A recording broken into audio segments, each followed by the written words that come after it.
Currently, we are under a movement control order by our government in order to contain that infamous virus, which is pretty much affecting everyone all over the globe.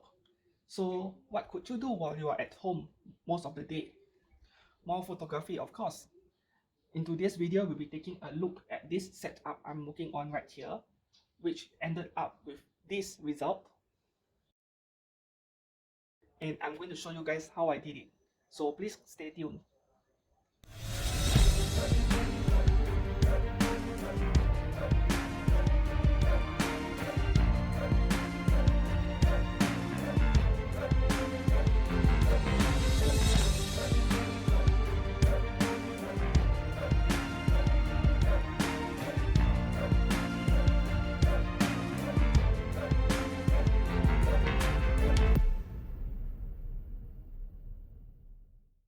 Hi everyone, my name is Steven from Gilgamesh Photography, and today we'll be taking a look at my latest figure photography project featuring a prize figure of Gilgamesh from Fate Grand Order Babylonia. This is only a prize figure which cost about 20 or 25 bucks, but I have gone to a great extent thus to replicate the same scene we see in the anime, which is his throne inside the ziggurat of the Mesopotamia civilization where he is the king. The diorama setup is right behind this camera, and as you can see, the weather today is stifling hot, very hot and humid that I'm sweating buckets, but I had to proceed with filming this, and I can't do it indoors because the lighting indoors is poorer, and also there is a lack of space for all the equipment over here, which I will brief you guys in a minute. The props are mostly 3D printed, and they were designed in very simple 3D softwares like Tinkercad, which is an online service of Microsoft 3D Builder, since I'm a complete amateur in this aspect. It was still a relatively easy design for me because his throne is completely geometrical. There are no curves at all, making the design process very easy even with the simplest design software for beginners. His throne was split into several segments, which means it is modular, so that the painting process is a lot easier for me, where parts with different colors are split into separate parts, so that I can paint them separately, then only assemble them together. This will prevent unnecessary paint transfer or paint bleeding, and it also means that I do not have to resort to the use of masking tapes, which saves me a lot of time. However, the small dark blue color boxes on both sides of the throne had to be manually painted, had to be hand painted because they were too small. As for the center column of the throne, the dark brown and the two blue stripes in the center of the throne, they were finished with a very special marble effect paint just to replicate what we see in the anime. I could not make an exact copy, but I just had to replicate it close enough because those marble textures could add a lot of detail into the scene, so it is a necessary detail for me. The clay tablets on the side of the throne were also a direct reference to the anime, but the one I've made appear to be rather broken, as if they were artifacts that were recovered thousands of years later. But personally, I prefer them to appear broken just because it looks more detailed in the photograph. Pretty much the whole scene was made to follow the anime closely, but there were some changes or omissions that I've made for my own convenience, or the fact that they are detrimental to the final composition of the photo and hence unnecessary. One example was a pair of curtains that were hanging down from the top from behind, as you can see in the anime. For me, the dark blue colored night sky contrasts very well with the golden color surrounding, color contrasting, which is a type of color composition in photography and art. But if you have a sheet of white cloth hanging down the middle, it kind of spoils the scene a bit, the colors, the harmony of the colors, so I decided to omit it completely. And then there are the floral tiles, whatever you want to call it, the floral tiles on both sides of the stairs. I simply bought decor tile stickers from the store and pasted them over my stairs, which means they are not the same design or color as what you see in the anime, which is completely fine because they are barely visible in the final composition of the photographs that I will shoot. In fact, I think that the blue color tiles that I bought might contrast very well with the golden color, yellow color surrounding. We are looking at the typical warm versus cold color composition technique, which I use very often in my diorama for photography purposes, where you have a warm color contrast against a cold color. In this case, the golden yellow is a warm color, and the blue colors, the green color of the plants, the leaves, is considered as a cold color, and they will contrast very well with the warm colors if you know how to mix the colors nicely. When I was about to photograph Gilgamesh at the very last minute, I decided to make a small addition to the scene, which is the Gate of Babylon, just for a little bit of wow factor, because you will have a levitation effect in a photo. So there are two ways of doing this. The first obvious way is to Photoshop it in digitally, or the second way is to do it the hard way, which means I will have to design a very specific supporting structure for a physical Gate of Babylon and Holy Grail itself, just for it to float in mid-air as if it is a levitation effect.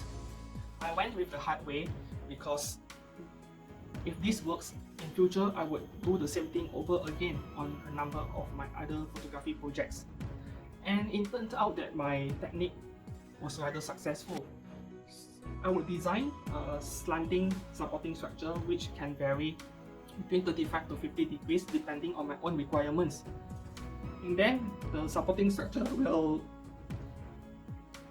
angle towards the back of the throne itself, and it will be hiding behind the throne, so that when you photograph the final photo at a specific angle, you can't see the supporting structure at all, resulting in the levitation effect, which is what I did here. So this piece of Gate of Babylon was 3D printed with transparent material, and then this pack right here is supposed to hold the Holy Grail. Behind this gate, there is a Z shape. I would just call it a Z-shaped structure, which is hollow in the middle, allowing the installation of an LED light with a yellow color, warm color filter, and the wiring to pass through, so that when you photograph this specific object from an angle, you can't see the supporting structure from behind at all, including the vertical rod. And this is articulated so that I can adjust the angle should the need arises. And on the back, there's an LED inserted. So I will have a glowing Gate of Babylon with this structure right here. I was pretty doubtful about whether this would work, but the final results turned out better than I expected.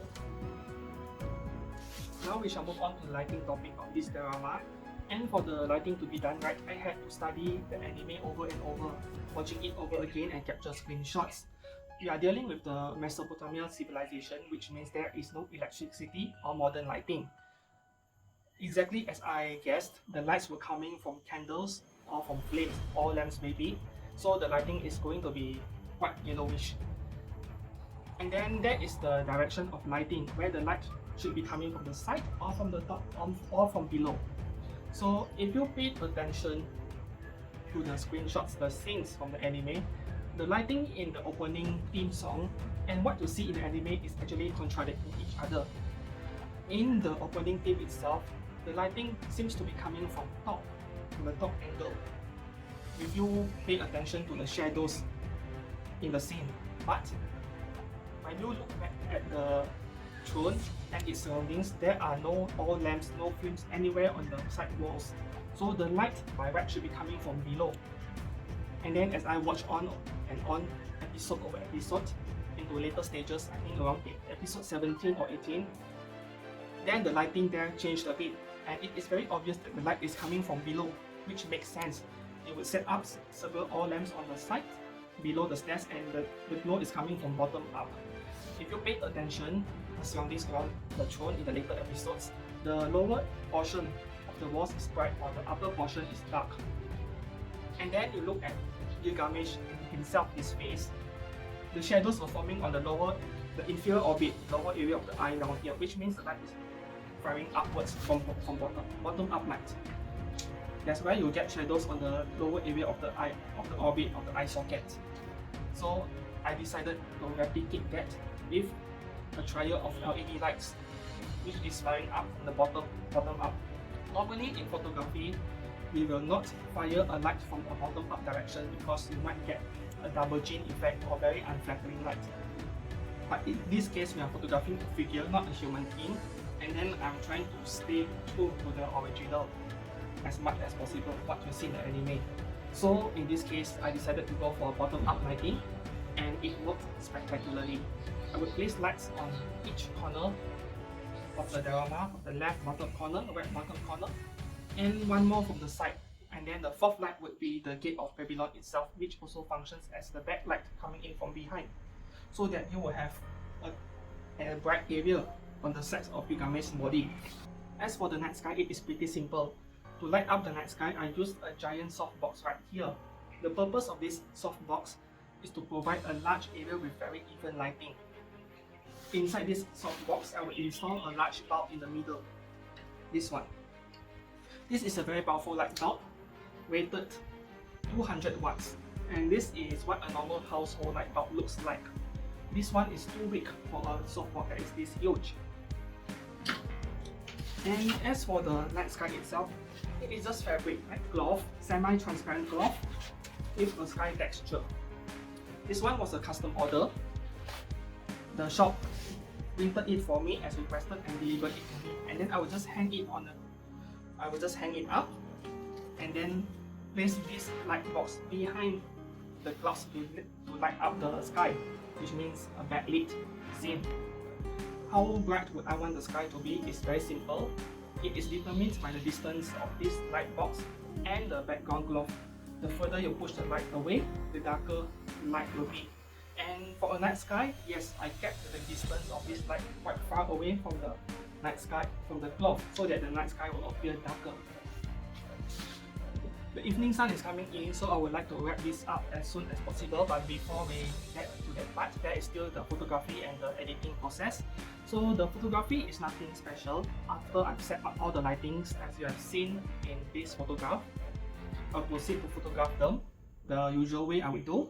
And then the photos will go straight into Adobe Lightroom for color adjustment, color exposure adjustment. And the amount of work needed is rather minimal in this case. So the left picture is straight out of camera and the right one is after color correction and lighting correction. So the amount of changes is minimal. I underexpose the shots a little and just to adjust them more accurately during post-processing. And then when it comes to the Gate of Babylon part, in the final photo, the results look great, but I didn't really like the fact that it looked like a physical object instead of something that is more abstract, floating in mid-air, and I needed to do something about it. So I transferred the photo into Photoshop. Personally, I use Affinity Photo, and then I would just blur off the Gate of Babylon a bit and add a glow around it so that it looks more abstract. And I'm going to show you a simple video on how I did it in Affinity Photo.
And that is about it. We have come to the end of today's video. Hopefully you guys were able to learn something from it. As for my next photography project, I'm not entirely sure what to do yet because due to the current partial lockdown we are experiencing over here, material supplies for my diorama, paint supplies, they are all going to be interrupted for sure. However, online shopping, online services, and also logistics, which means delivery and courier, are still running as usual because this is only a partial lockdown. The logic behind this move was that medical supplies still had to be delivered to people or to hospitals, which is why couriers are running. So the hope right here is that I could acquire something online and carry on with a new project later on this month. If you liked today's video, please hit the like button and subscribe to this channel. This is a fairly new channel. And thank you very much for watching all the way to the end. Bye bye and see you again.